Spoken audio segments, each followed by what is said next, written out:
So I hope everyone has a nice day and have a nice mood now. Um, a little bit about myself. My name is Luke Lin, and I'm an instructor in data science in the bootcamp. Noah just mentioned that we're the only bootcamp who teach both Python and R, and I'm one of the instructors who teach both Python and R in the bootcamp. And before I joined the company, I was a mathematician. I worked for my PhD degree in mathematics in Stony Brook University. And that is there's some relevance with the topic I would like to talk about today, which is the likelihood functions. And as you can see the title on our event page, so likelihood function help us to know how strong our supervised model is. We'll be a little more specific in supervised learning in the talk today. And before I start to discuss the likelihood function, there's a little disclaimer. And just like just like for a student, right? We know that the student encounters exams, and there are different level of exams. So after a student graduate, they might have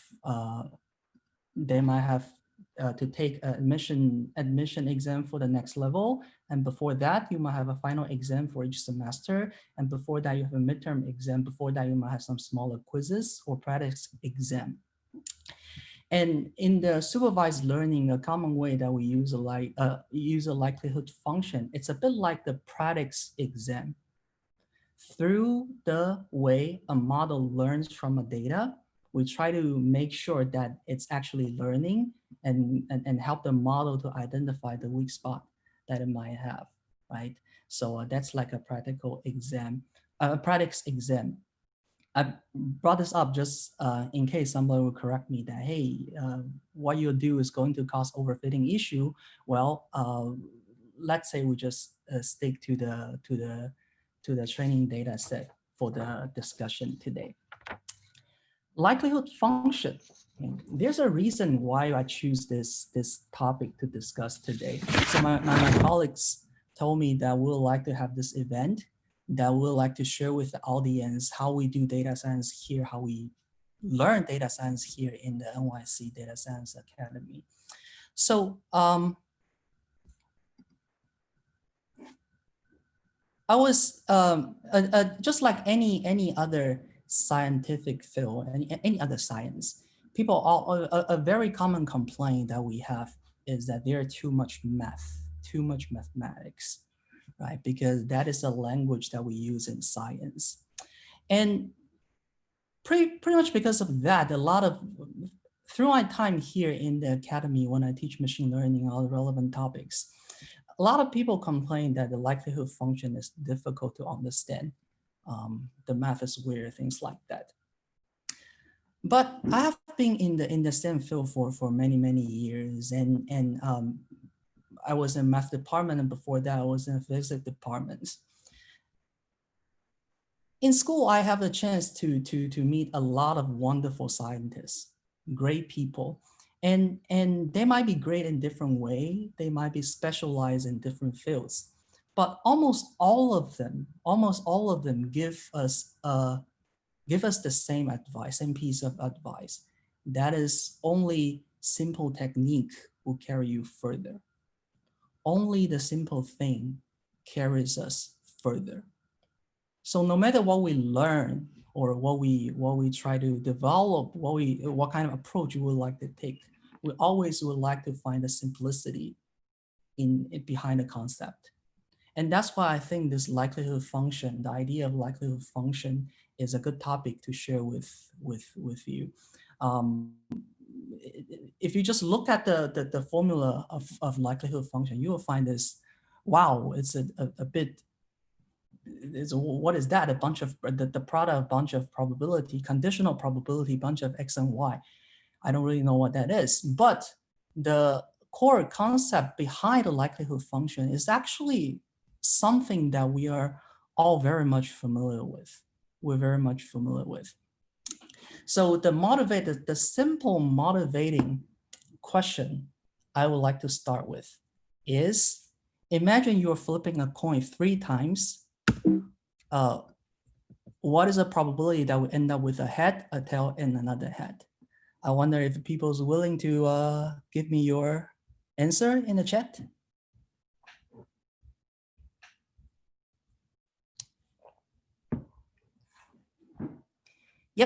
Yep. So we have a 0.5 times 0.5 times 0.5, which is 12.5%, right?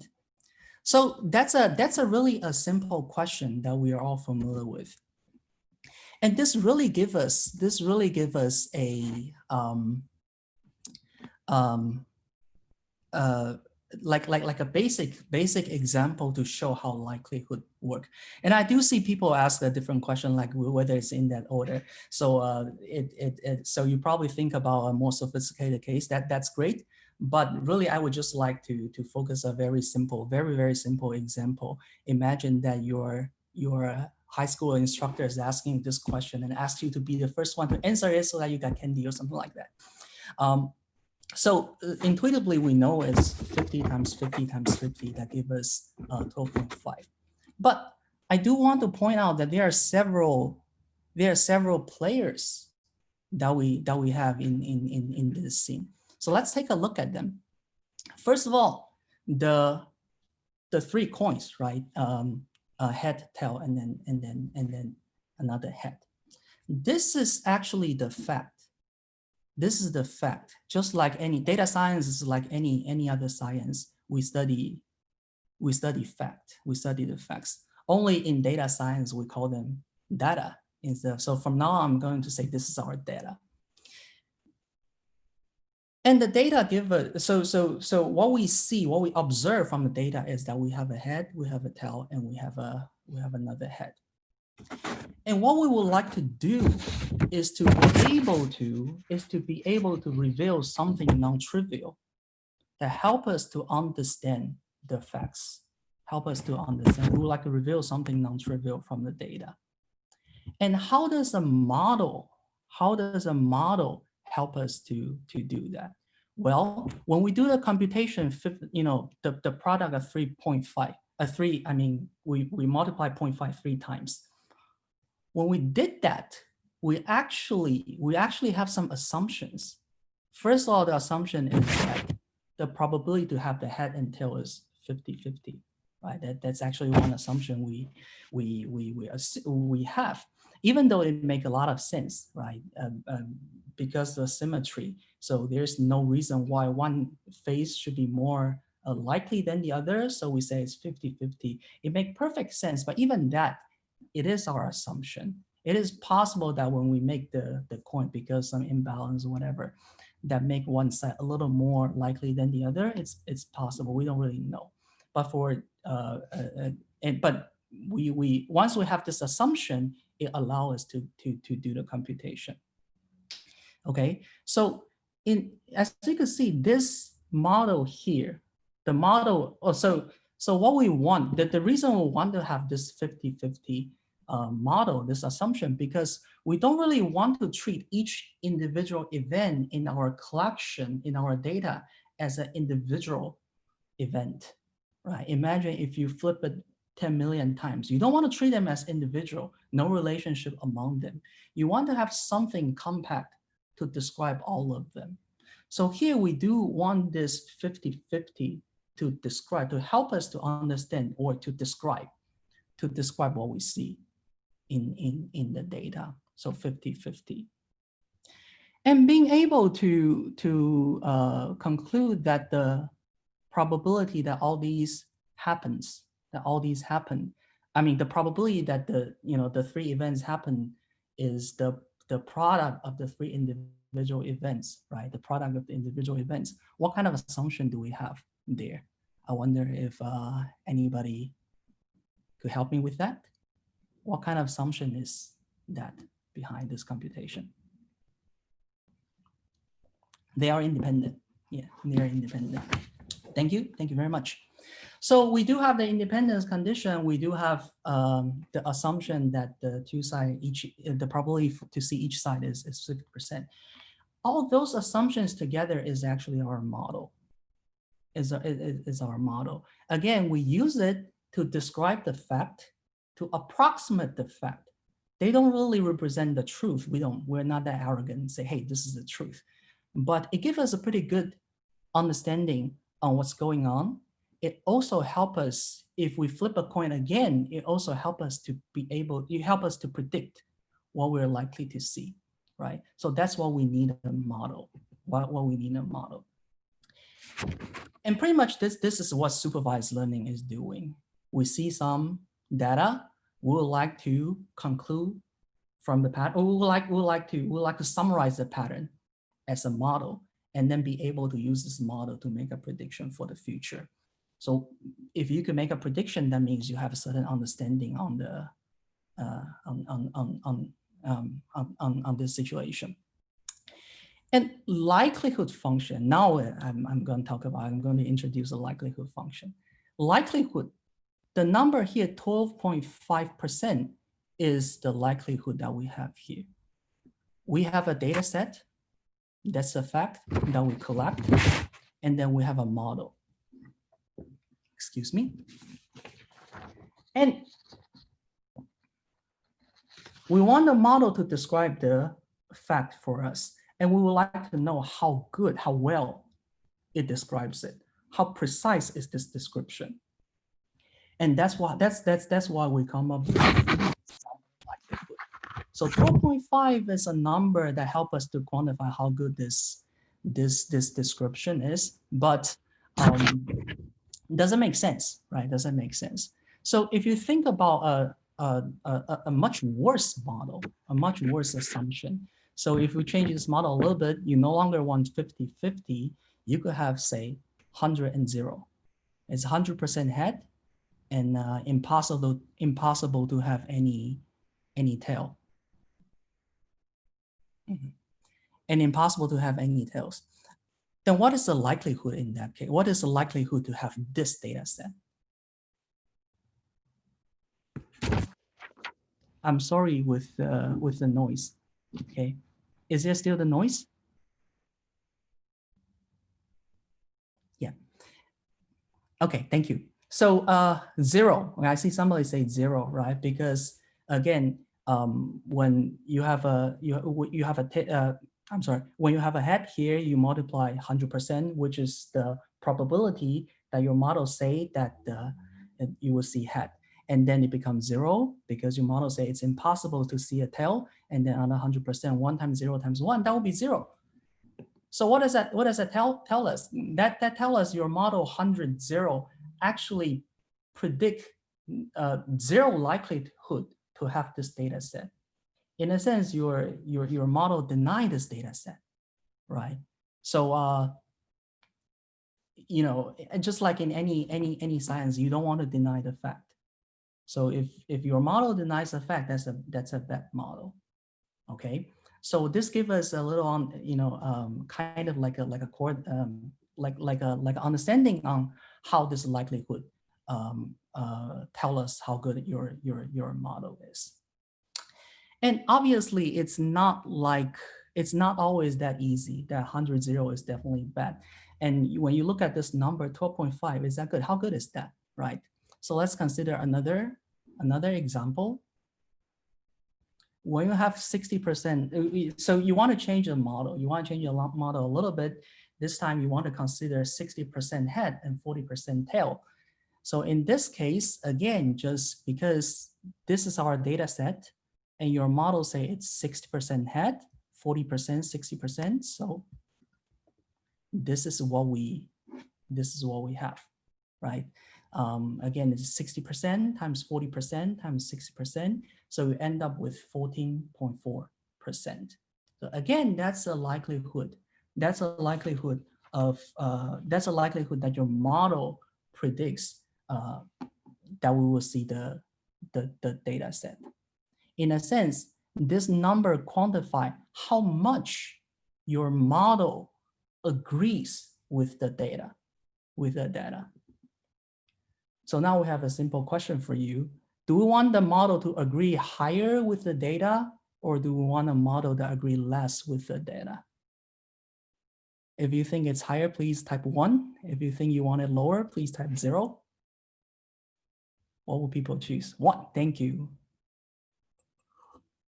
We would like the model to agree with the data more. Like just if you think about the example I gave you before, if a model doesn't agree with the data at all, then that's not a good model. And in this part, so this is a likelihood function. And this is how we use likelihood function, and why I said that likelihood function tells you how strong your model is. Right? It tells you how good, at least in the practice exam level. Okay? It's purely on the training level. And of course, the question is, well, if 60-40 is better than 50-50 because it has a higher likelihood, yeah, too much on training is overfitting. So somebody point that out. So again, we have to, so we don't have too much time to talk about overfitting, all those bigger issue. We'll stick to the training data set. So here we know that the 60-40 is better than 50-50. But what is the best probability? What is the best model that we could have in this case? How do we find that? Right? Does anybody want to guess what would the probability that give us the highest likelihood?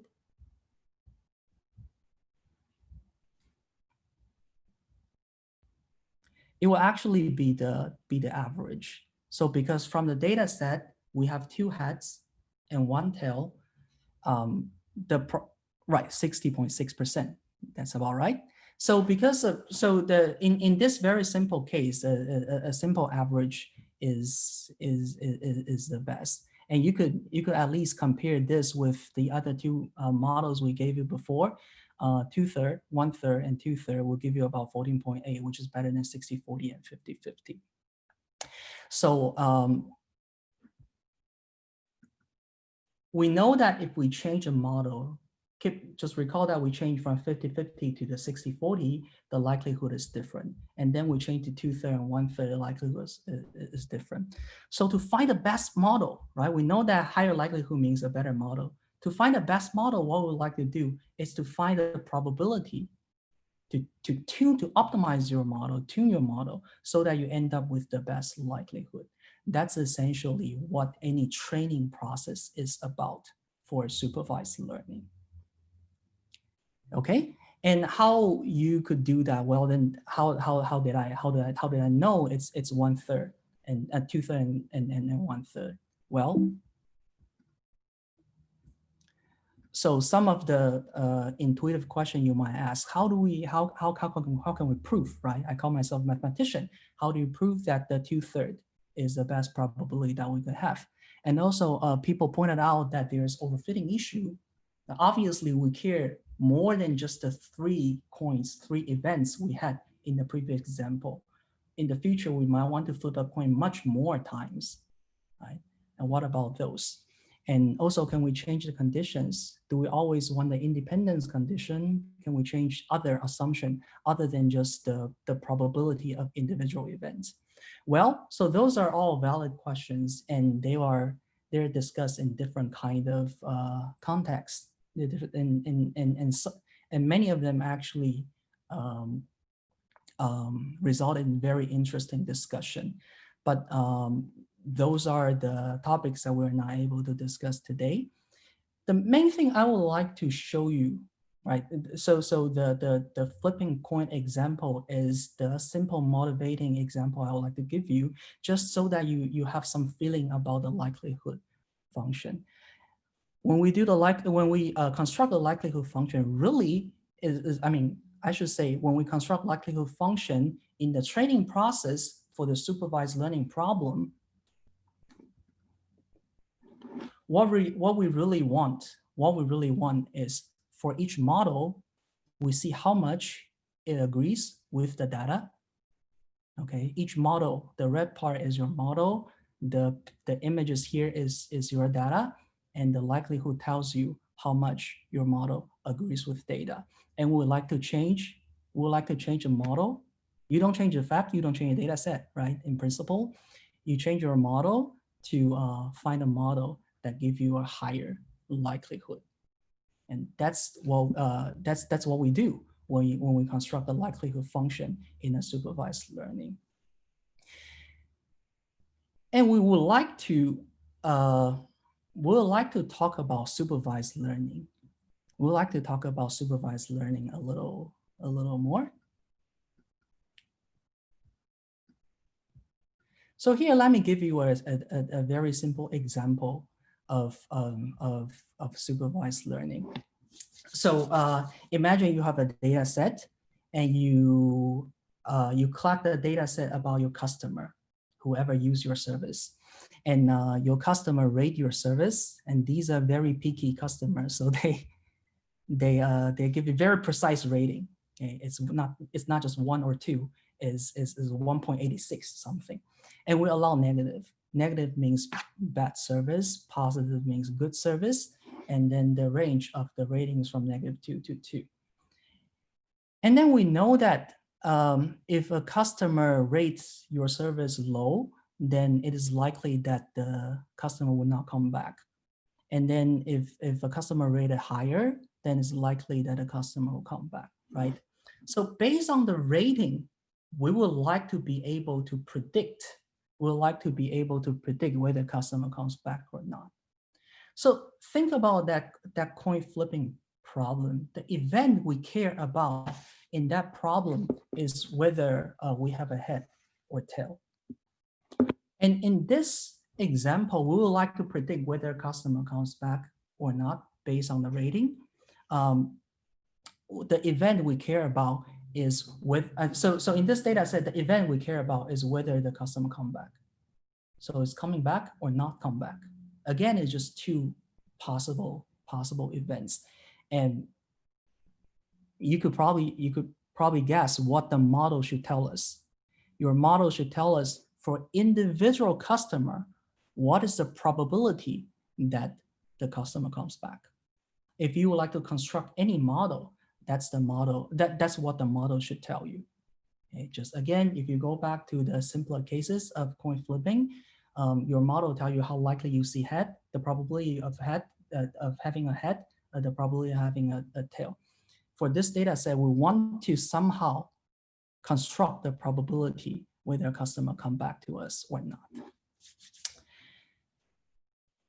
And the difference between this example and the previous one is, in the previous case, all the flipping are considered same. We're flipping the same coin. So there's no difference between we didn't assume any difference between the amount of probability for each flipping. But in this case, we do take some information about individual customer. Every time you check the event, every time you check a customer, each customer is different, because we know that they rate the survey, they rate their experience differently. So we do know some difference between among the customers. So when we construct the probability, whether a customer will come back or not, we would like to take that rating into account. And this is a typical binary classification problem. Binary classification because there's only 2 possible events, coming back or not. And we would like to predict that based on some independent variables. In this case, that's the rating. Let me just make sure I run this.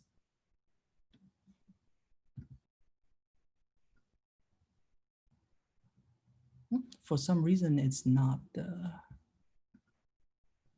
it's fine. Okay, I don't know why it was pretty slow. Usually Python works good, much faster than that. Okay. So to visualize this situation, very often when you work with a model, you will like to work with numbers. Instead of yes or no, very often we would like to encode positive or yes to 1.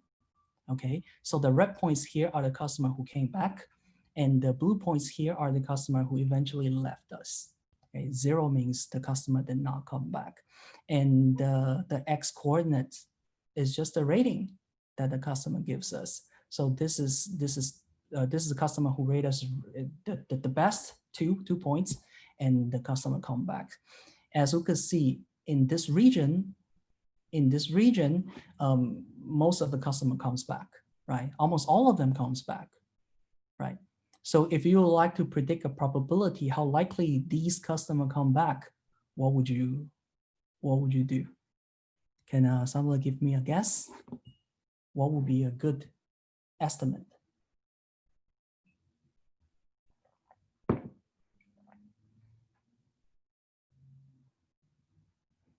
No guess? 100%. Okay, that's very generous. Okay. But the idea is you're gonna predict high probability that the customer will come back, and 100% is a good number because we understand that the highest probability you could predict is 100%. You don't want to go beyond 100. And for customers here, you 50% is a bit too stingy. It seems that the customer, just from data, just from this region, they're pretty likely to come back, right? And for here, for the customers here, they rate the service pretty low, and from the data set we see almost all the actually all the customers in this region, they don't come back. So the lowest probability you could predict is probably 0. And we do notice the trend that if a customer rate us higher, a customer is more likely to come back, right? So our probability, if we're going to predict the probability, we'll probably do something like this.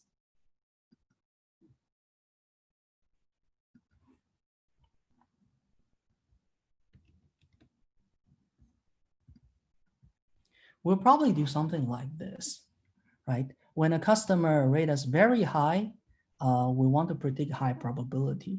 When a customer rate us low, we like to predict low probability that customer come back. But we do want to have a trend.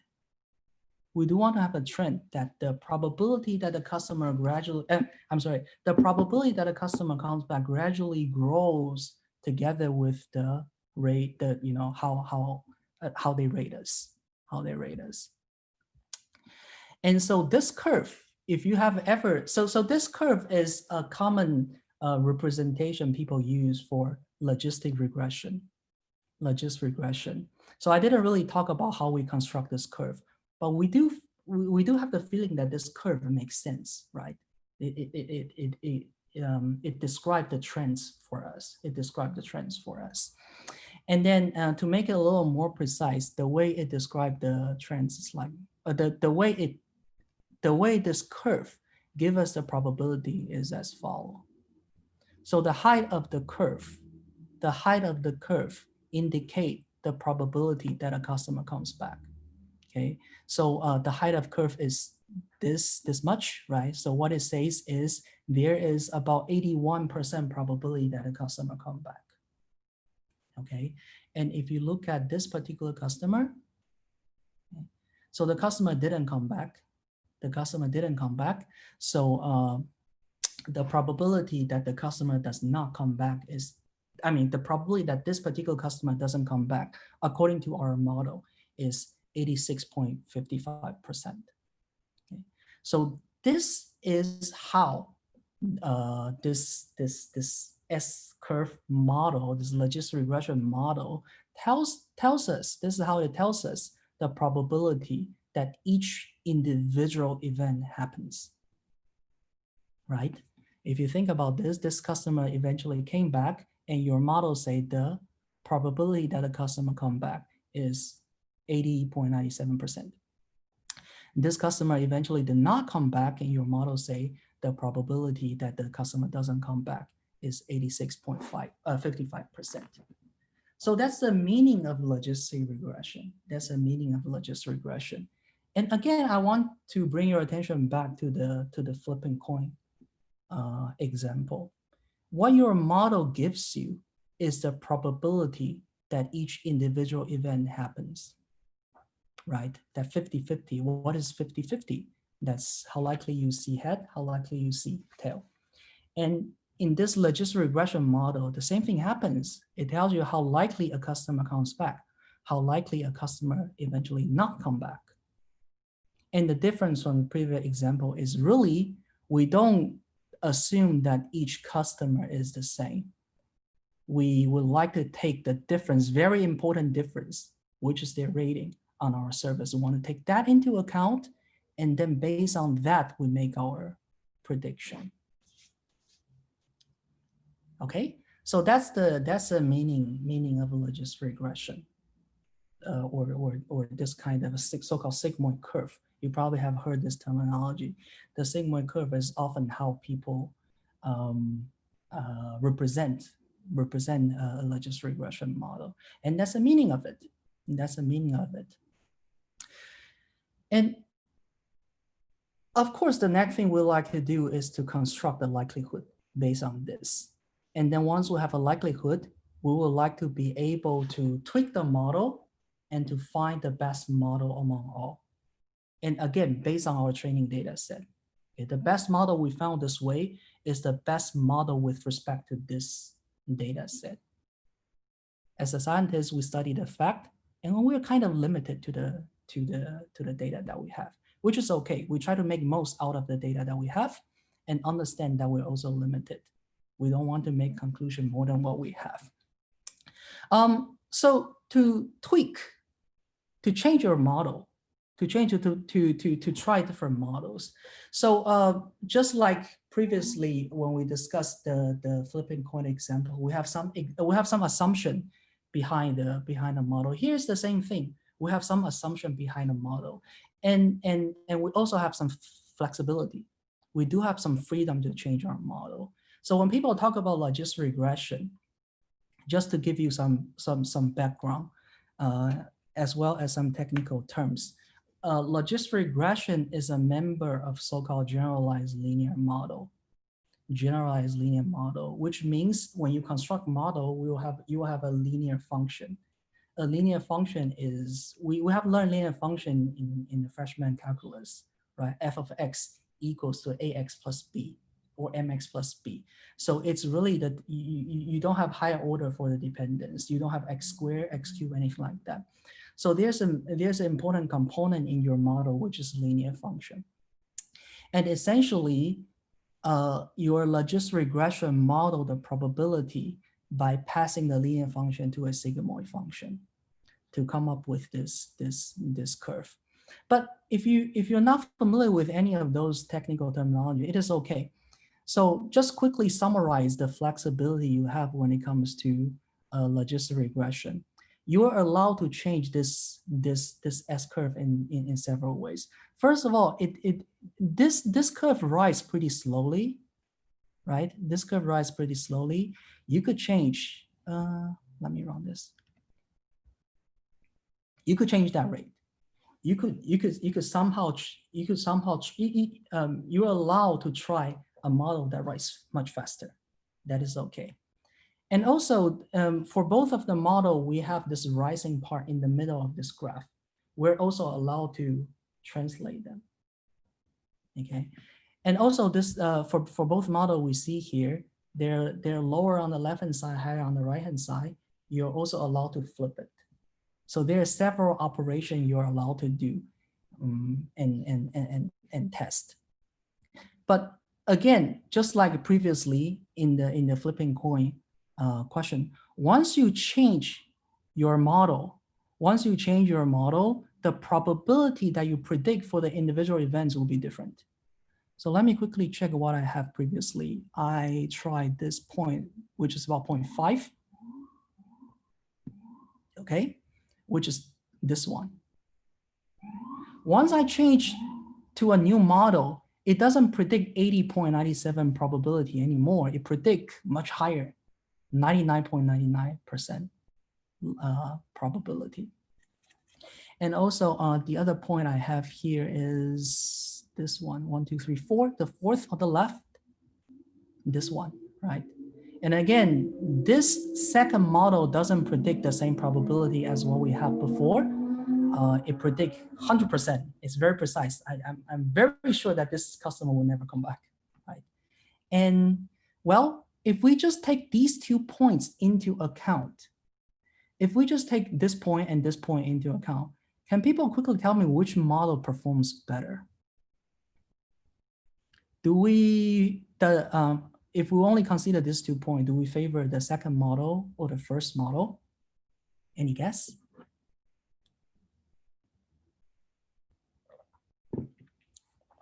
The first model with the only 2 points. Is there any different opinion? Second, okay, we have someone say first, someone say second. So keep in mind that we want to know how much your model agrees with the fact, right? Yeah, we can assume that I'll try. So that's a very good point. So let me get back to that a little bit later. But what I said was if we only take these 2 points into account, and we want to know which model agrees more with these 2 points, right? For this one, the customer actually came back, and the second model say it's more than 99% that this customer will come back. So in a sense, this second model is 99% correct on this particular point, whereas the first one is only about 81%. So it seems that the second model wins at this point, right? And also, if you look at the other point we have here, well, the customer didn't come back, and your second model is very confident that the customer wouldn't come back. So it seems that it's also more right than the first one, which only predict about 87%. If you only take these 2 points into account, the second model is better, okay? But just as some of you pointed out, that it seems that the first model is more generalizable. It's more generalizable. And when you say it's more generalizable, what does it mean, right? Think about it, what does it mean? When you say something is more generalized, when also, I guess intuitively, the first model looks much more reliable. This one is kind of dogmatic, I would say. So when you say something is more generalizable, what does that mean? That means you could apply it less overfitted. That's, if you already know machine learning, that's a good word to use. It means we'll work with new data. Yep, that's what I try to point at. That's what I try to point out. So when you say something is more generalizable, that means if you take more observations into account, it's likely to still perform well. And overfitting essentially means if you have new data, you're going to perform very bad. That's why essentially, that's essentially what will happen when you have an overfitting issue. So now the thing is, if we consider more points, for example, let me choose a bad points here. Okay. So if you consider this point, right? If you consider this point, the customer somehow give you positive rate. So you feel like, hey, the customer is likely, your model say the customer is likely to come back. But there's always randomness. Eventually the customer did not come back. So even though your model think it's unlikely, it still give it 26% probability. But your more dogmatic model down there, it predict extremely low probability that the customer will come back. Okay, so even though your model are pretty almost 100% right on these 2 points, the 2 points I show you first, but at the third point, your model performed extremely bad, very wrong, very wrong.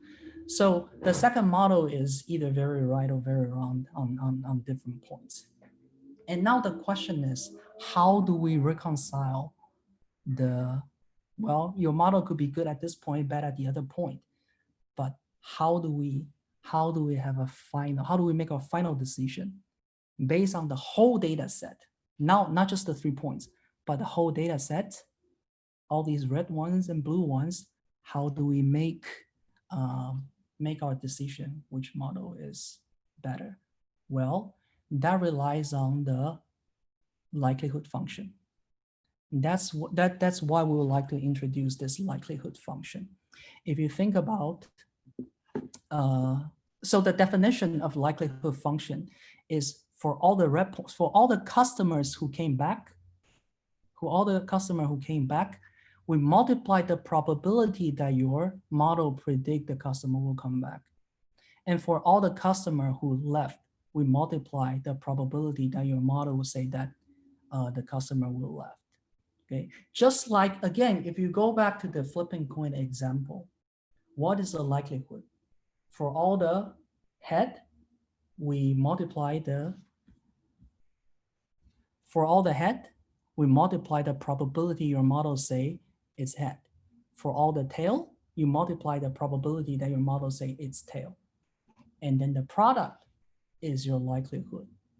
So again, as I mentioned before, the likelihood function, very often when people look at this formula, people feel like, hey, what is that? But really, the motivation is simple. It's a question that we are all familiar with. Here's the same thing. The event we care about here is not heads or tail. It's whether customer come back. So whenever you flip a customer and the customer comes back, right, that you multiply the probability that your model say the customer will come back. So that's the likelihood. When you multiply them together, that's a number. Whichever model give you the higher likelihood, that's a better model you will go with. So again, if I say better, then people will argue, hey, you might have an overfitting issue. A safer way to say that is whichever model have a higher likelihood is a model that fit better on this data set, on this particular data set. Okay, so that's the likelihood, and that's how it is related to a simple question that we all are able to answer. So here's some mathematical formulation, but I don't think we need to worry about that too much. I would like to quickly show you how much you could generalize the idea of likelihood even to the linear regression. So most of us are probably familiar with linear regression. We know that we could use so-called OLS estimator, the ordinary list estimator. You compute the residual, you sum up the square of the residual, and you try to reduce the residual. I'm sorry, you try to reduce the RSS, the residual sum of square. Okay, and there's actually a likelihood, the perspective of likelihood to formulate this question. So essentially what we will do is your model, just like in the logistic regression model, your logistic regression model tells you how likely you see each event, how likely you see this customer come back, how likely you see this customer not come back. For regression problem, we could also do that. So again, each event is an observation in your data set, and you want to know your model, your linear, this is a linear regression model, right? We're familiar with. Your model should tell you how likely you see this event, you see this event, you see this event. But how does it do that? Well, it will attach a normal distribution at each x. It will attach a normal distribution at each x. So how likely do we see this point? Well, it tells you the PDF is about 0.23. Here, the PDF stands for probability density function. Probability density is not probability. When you have a numerical outcome, you can no longer talk about a probability. There's some intrinsic obstacle there. So people talk about a probability density instead. They're not the same. The most notable difference between probability density and probability is that probability stay within 0 and 1, but probability density could be more than 1. But the commonality that they share is that the higher probability density also indicate more likely to see something. So the higher probability, if an event has a higher probability density, that means we're more likely to see that event. And then again, your model will tell you the probability density for all the points. Then the likelihood is really the product of all these numbers. Okay? And again, the motivation is still the flipping coin exercise, where the likelihood is the product of the likelihood of each individual event. Okay, so that's pretty much everything I would like to share with you today. And there is a comment here. Let me take a look at it. Yeah, that's a good question. So because we have some 0 in the second model in the logistic regression, okay? So we do have, like, I guess this one, will give you, it doesn't even show. So it does predict zero probability. It becomes zero probability to be right at some point, heuristically. So that will automatically kill the model. That was correct. Okay. And what would you recommend doing if you're training and test set for your dependent? Oh, okay. So that's actually a very general question. When your test data set, which is observation you have in the future, have a very different distribution from your training data set.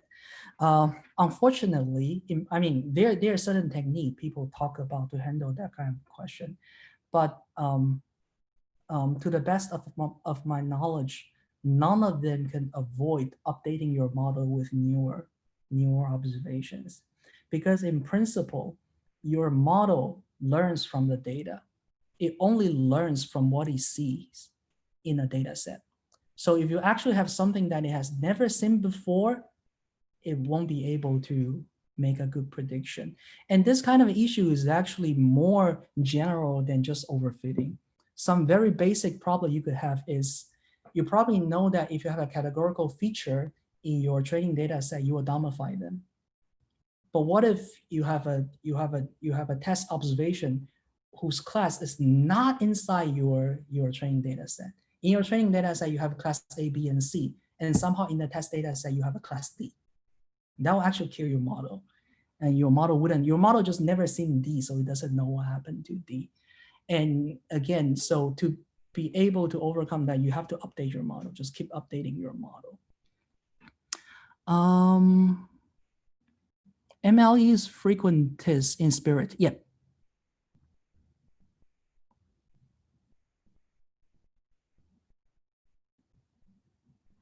Oh, so about the frequentist perspective and Bayesian approaches. So, well, there are some other. So, in this case, a likelihood function is our objective function. And there are some other ways to. There are some other objective function which incorporate with the Bayesian perspective. A famous one is the ridge model. Nowadays, most of us will interpret that ridge model as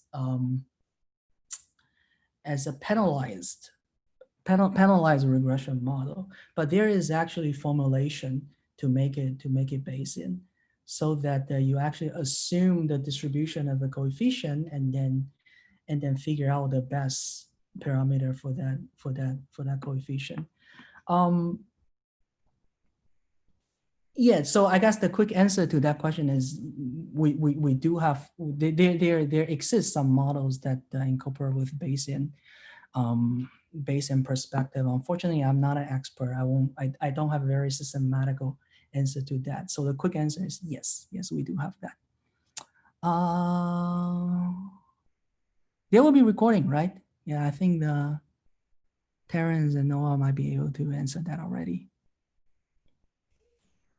Oh, great. Yes. Thank you for joining us today on this. Oh, how did I learn Python do project? We do a lot of project. Yeah. And so that's a bit different from the machine learning problem. To learn coding, the only way to learn coding is you gotta hands-on, right? You gotta actually work with the language. And if you have some partners, you might want to review and ask them to review your code. So code review is also important. Just look at how other people do and have people's feedback on, if they were you, what would they do? And really just use them and keep improving it. What package are you using for the? I use Plotly. In fact, I think Terrence shared the code with people. If you're interested in the code, I think you can have it.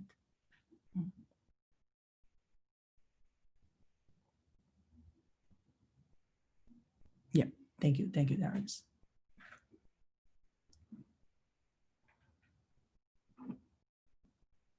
Oh, I encode them into 0 and 1. So it's actually just a simple scatter plot. So the question is, how did I do the binary?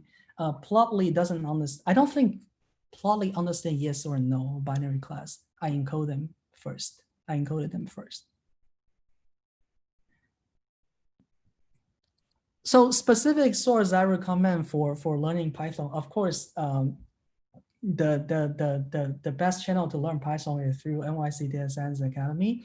But in if you well you probably have some restriction on time that you probably won't be able to make it, but there's a lot of free resource out there as well. Mm, depends on your current level. So some good book that we recommend to our student before they join the bootcamp was like Learn Python in a Hard Way. And then if you already have some experience in coding, Google actually has a very good Python coding guide. So those are the materials you could look up. So is there a difference between regression and logistic regression? There are actually, so if we discuss this more carefully, there's actually a lot of difference that we could talk about. But for now, let's just say that the logistic regression is a classification algorithm which classify by discrete output. So it's yes or no. We encode them to 0 and 1, and there's nothing in between them.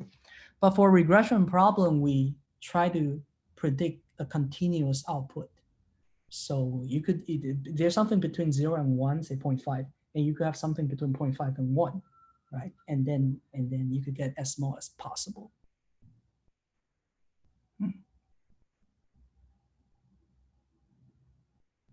I don't teach Python coding anymore myself, but Terrence, could you remind us when our next event with Alex, web scraping with Python? I think that would be a very interesting event as well.